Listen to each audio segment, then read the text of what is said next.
Hello my loves! Welcome back sa aking channel at para naman sa mga taong hindi pa nakakilala sa akin, ako po si Gadang Pilipinas sa Espanya. Welcome to my YouTube channel. So dito sa aking channel, I shared everything about my life, lifestyle videos from makeup, skincare, hanggang sa mga unboxing videos at hair care videos na madalas nating ginagawa dito sa aking channel.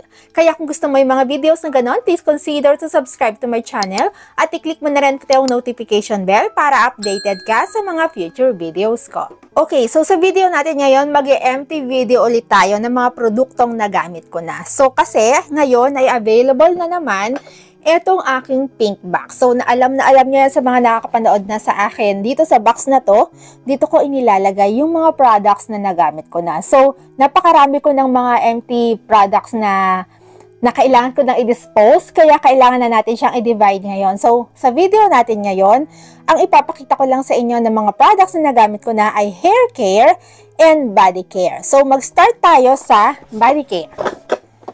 So body care, so etong body wash. So, meron akong separate video nito na na-review ko sa inyo kasi favorite body wash ko to. Why? Kasi meron itong, bukod sa milk, meron itong kasamang niacinamide. At alam nyo yan na ang niacinamide ay nakakapagpaputi talaga ng balat as long as na lagi mo siyang ginagamit. Lagi mong ginagamit yung product na tulad nito. So, eto. So, malaki siya. Naka-promo ito nung binili ko and matagal to bago naubos sa amin. And to think na 3 kami gumagamit dito sa bahay.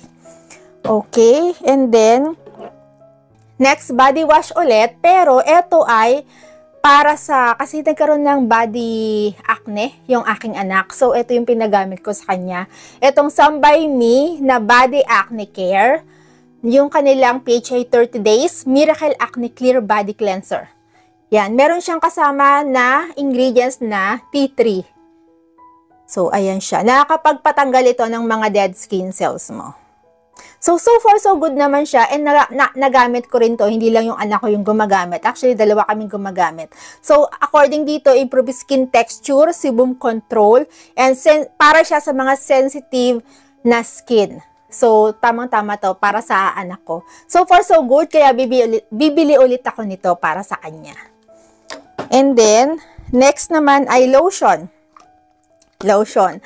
Isa ito sa mga lotion na favorite ko. Itong Japanese Cherry Blossom by the brand Bath and Body Works. Kasi sobrang bango ng mga to.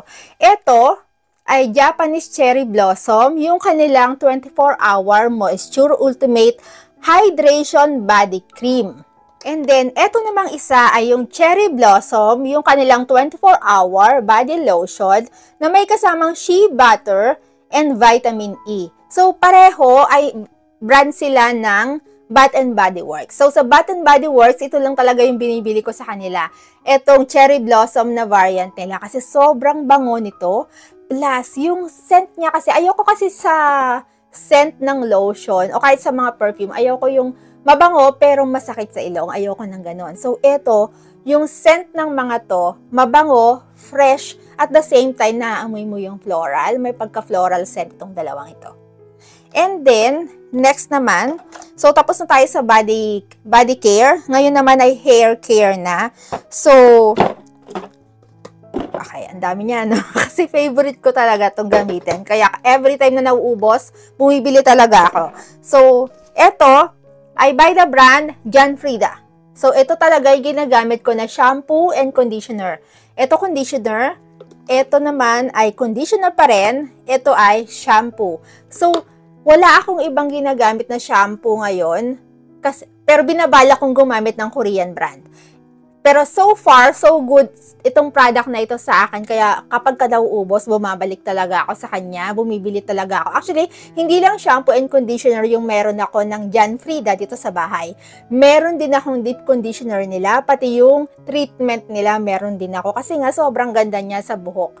And then, so tabi muna natin. Next naman ay etong Ryu Hair. So, Korean brand ito. Alam ko, meron akong separate video nito dito sa aking channel, dito sa aking YouTube channel, meron ako separate video nito na ito lang talaga yung pinakita ko. Sobrang ganda nito sa buhok, sobrang lambot ng buhok kapag ginagamit ko ito. Kaya lang nagkaroon ako ng problem sa availability niya. Kasi nakabili ako nito, ito ay available sa Amazon. Pero every time na nauubusan ako, tiyagaan lang plus kung maswertehan lang ako na makakita ng availability nito sa Amazon. Kasi ito ay laging out of stock sa Amazon. Kaya nahihirapan ako talagang maghanap. Gusto ko kasi siya talaga. Sa mga treatment kasi sa buhok, kung ano yung gumagana sa akin, kung ano yung nag-work sa akin, yun lang yung babalik-balikan ko. So, hindi ako gagamit ng iba, maliban na lang kung tinetest ko. And then, so yun nga. So, wala na siya sa Amazon. Recently, nag-check ako, out of stock na naman siya. And now, sa YesStyle, wala rin to sa YesStyle. So, nag-start akong maghanap ngayon ng website na kung saan makakabili ako ng Ryo treatment na ganito, na hair treatment. Kasi nga, sobrang ganda nito sa buhok.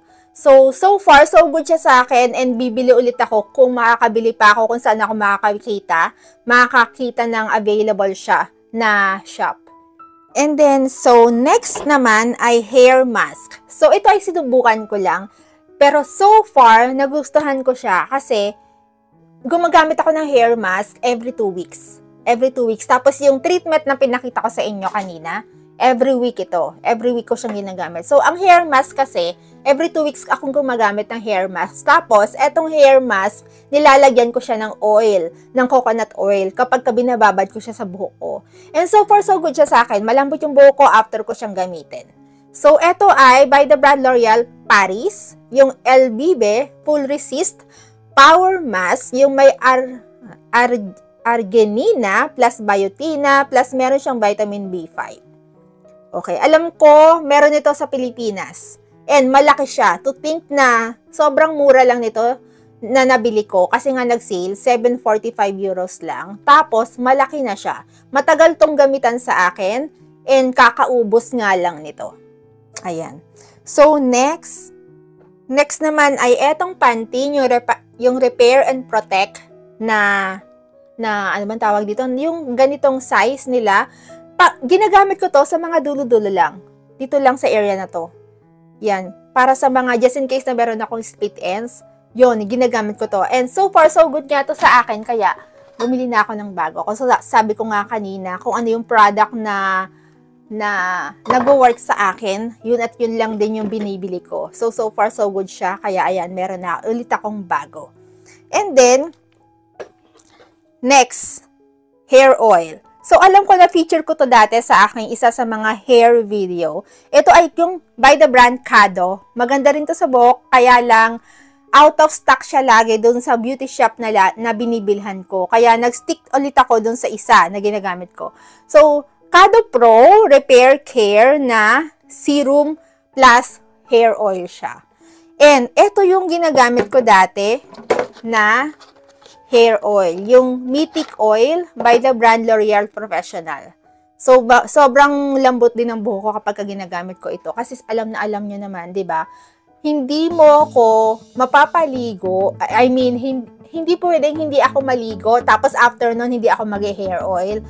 Yes, ganun ako. Lagi ako naka-hair oil every time na bagong ligo ako. Kasi yung buhok ko kasi, mas nafe-feel ko na mas glossy siya, mas brilyo siya, tapos mas malambot kapag nag-hair oil ako. Alright my loves, thank you for watching at sana nagustuhan mo itong video natin ngayon. At kung nagustuhan mo naman itong video natin ngayon, please don't forget to give me a thumbs up at pwede mo i-share itong video natin ngayon sa mga taong tingin mo ay nangangailangan. Pero tulad ng dati, bago tayo magtapos, kung bago ka dito sa aking channel, please subscribe to my channel at i-click mo na rin ito notification bell para updated ka sa mga future videos ko. At huwag mo rin kalimutan i-click ang all after ng notification bell. Thank you for watching my loves and always remember to be beautiful inside and out. And so yeah, thank you for watching and see you on my next videos. Bye my loves! Thank you!